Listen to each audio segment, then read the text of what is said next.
Spinosaurus हो या फिर डी-रेक्स, दोनों को ही बड़े स्क्रीन पर देखने के लिए फैंस काफ़ी एक्साइटेड है।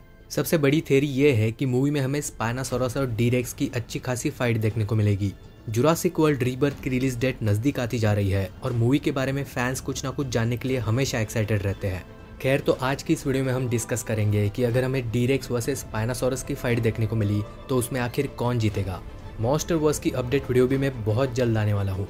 तो अगर आपको भी हॉरर थ्रिलर, एलियन, मॉन्स्टर्स या फिर क्रिएचर वाली मूवीज देखना पसंद है तो चैनल को सब्सक्राइब कर सकते हो, क्योंकि यहाँ पर हम ऐसी ही मूवीज के बारे में डिस्कस करते हैं। और हाँ, बेल आइकन को प्रेस करना मत भूलना ताकि आप किसी न्यू अपडेट को मिस ना करें। अब बिना टाइम वेस्ट करे वीडियो को शुरू करते हैं।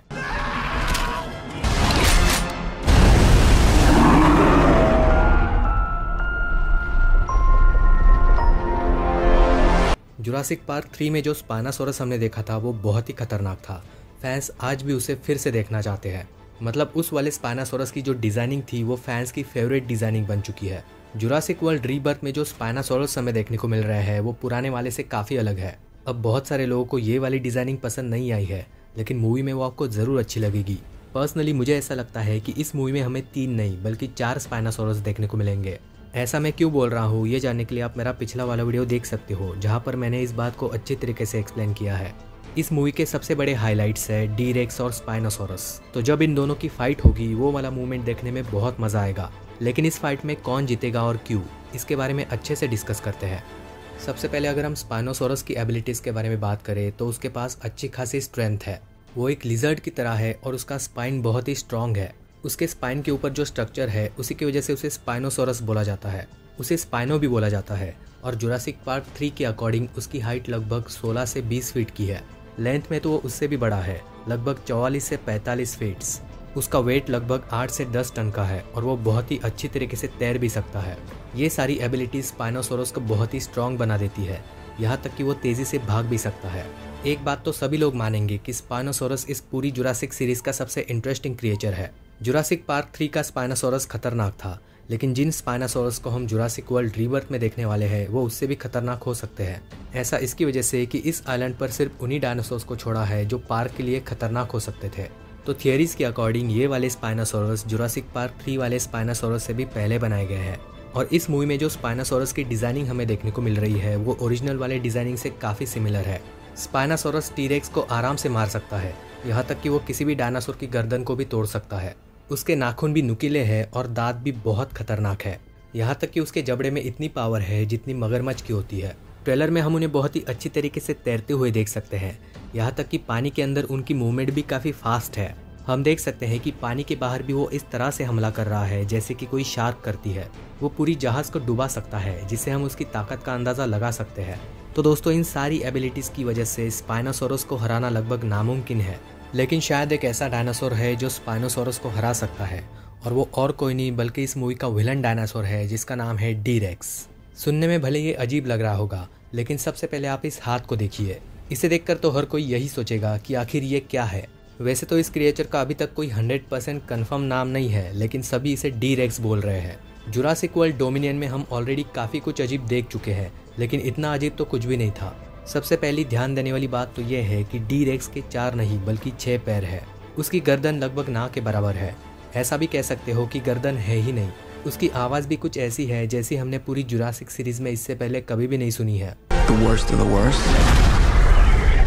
उसे देखकर तो ऐसा ही लगता है कि उसकी पूरी तरीके से ग्रोथ नहीं हुई है, लेकिन फिर भी वो बहुत ही खतरनाक है। ये एक बहुत ही पुराना डायनासोर है जिसे काफ़ी पहले बनाया गया है, शायद रेक्सी से भी पहले। मतलब इसे काफ़ी पुरानी टेक्नोलॉजी का यूज़ करके बनाया गया है और इसे बनाते वक्त एक्सपेरिमेंट फेल हो गया था। मतलब वो कुछ और बनाना चाह रहे थे और गलती से उनसे कुछ और ही बन गया। इसे देखकर काफ़ी हद तक एलियन सीरीज़ की भी याद आती है। अब ये एक्चुअली कॉम्बिनेशन लग रहा है टी-रेक्स और गोरिल्ला का। मतलब कि काफ़ी हद तक पॉसिबिलिटी है कि इसे डायनासोर और गोरिल्ला की डीएनए की मदद से बनाया गया है। तो ये एक म्यूटेंट डायनासोर है जिसकी 100% कन्फर्म हाइट अब तक हमें नहीं पता है। फिर भी अंदाज़ा है कि इसकी हाइट लगभग 6.5 से 7 मीटर की हो सकती है। इसकी सबसे बड़ी स्पेशल एबिलिटी ये है कि ये काफ़ी दिनों तक बिना खाने और पानी के जिंदा रह सकता है। उसके जो एक्स्ट्रा 2 हाथ है उससे भी इसे लड़ने में मदद मिलती है। ये अंधेरे में अच्छे से छिप सकता है और इसकी स्ट्रेंथ बहुत ही ज़्यादा है। काफ़ी हद तक पॉसिबिलिटी है कि ये अब तक का सबसे शक्तिशाली डायनासोर है। हालांकि इसके स्पीड के बारे में हमें फ़िलहाल अभी तक कोई अंदाज़ा नहीं है। ट्रेलर में तो हमें वो बहुत ही धीरे धीरे चलते हुए नज़र आ रहा है, लेकिन हाँ, ये भी पॉसिबल है कि ये जोर से भाग सकता है, जैसे कि टी-रेक्स। ट्रेलर में इसे काफ़ी स्लो दिखाया है। इसका मतलब ये तो नहीं है कि ये रियल में भी उतना ही स्लो होगा। जितना हमें अब तक पता चला है उस हिसाब से इसकी स्ट्रेंथ और स्टैमिना सुपर ह्यूमन की तरह है। और हाँ, ये काफ़ी इंटेलिजेंट भी है। फिलहाल इसके वीकनेस के बारे में हमें कोई आइडिया नहीं है, लेकिन जिस तरह से हमें ये ट्रेलर में नज़र आ रहा है उस हिसाब से हम इसकी एबिलिटीज़ के बारे में अंदाज़ा लगा सकते हैं। एक बात तो पक्की है कि ये डायनासोर टी-रेक्स से खतरनाक है। पुरानी जुरासिक पार्क मूवीज में हमें पता चला था कि डायनासोर्स की डीएनए को कंप्लीट करने के लिए फ्रॉग की डीएनए को भी यूज़ किया गया था। मतलब डायनासोर की डीएनए की कड़ी में जो गैप्स थे उन्हें भरने के लिए फ्रॉग की डीएनए का यूज़ किया था।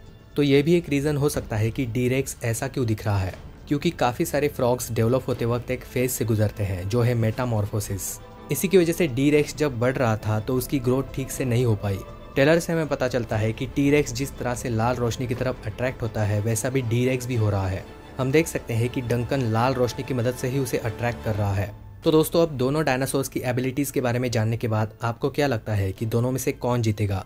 सबसे पहले तो मैं आपके ओपिनियंस जानना चाहूँगा, इसलिए कमेंट्स में मुझे आपके ओपिनियंस ज़रूर बताना।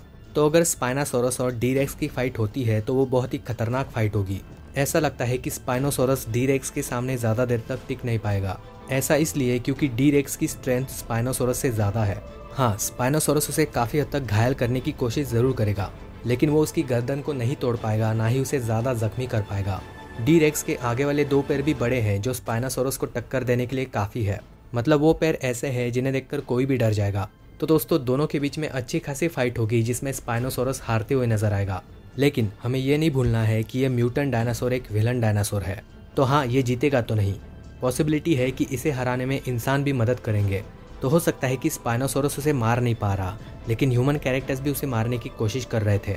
मोस्ट प्रोबेबली स्कारलेट जोहानसन का कैरेक्टर भी उसे किसी न किसी तरीके से मारने में मदद कर सकती है। और अगर ऐसा नहीं होता फिर भी कोई ना कोई चमत्कार होगा और स्पाइनोसॉरस टी-रेक्स को हरा देगा। मतलब वो तो एक विलन डायनासोर है और उसे हारना तो है ही। अब हो सकता है कि एक नहीं बल्कि एक से ज़्यादा स्पाइनोसॉरस मिलकर उसे हराए, लेकिन असली मज़ा तो तब आएगा जब सिर्फ एक ही स्पाइनोसॉरस उसे हराएगा। तो दोस्तों, इस सब से हमें यही पता चलता है कि ताकतवर तो टी-रेक्स ही है, लेकिन जीत स्पाइनोसॉरस की होगी। इस फाइट में हमें कोई ना कोई ट्विस्ट ज़रूर देखने को मिलेगा, जैसे कि हो सकता है कि टी-रेक्स भी उसे हराने में मदद करे। मतलब वो जो कलरफुल टी-रेक्स हमें देखने को मिल रहा है, हो सकता है कि वो भी उसे हराने में मदद करे। मैं आपकी थियरीज़ को भी जानना चाहूँगा, तो कमेंट्स में अपनी थियरीज़ को ज़रूर बताना। और वीडियो पसंद आया होगा तो इसे लाइक करने के साथ साथ चैनल को भी सब्सक्राइब कर देना, क्योंकि यहाँ पर हम ऐसे ही क्रिएचर वाली मूवीज़ के बारे में बातें करते हैं। और हाँ, बेल आइकन को प्रेस करना मत भूलना ताकि आप कोई भी न्यू अपडेट्स को मिस ना करें। Welcome to Jurassic park.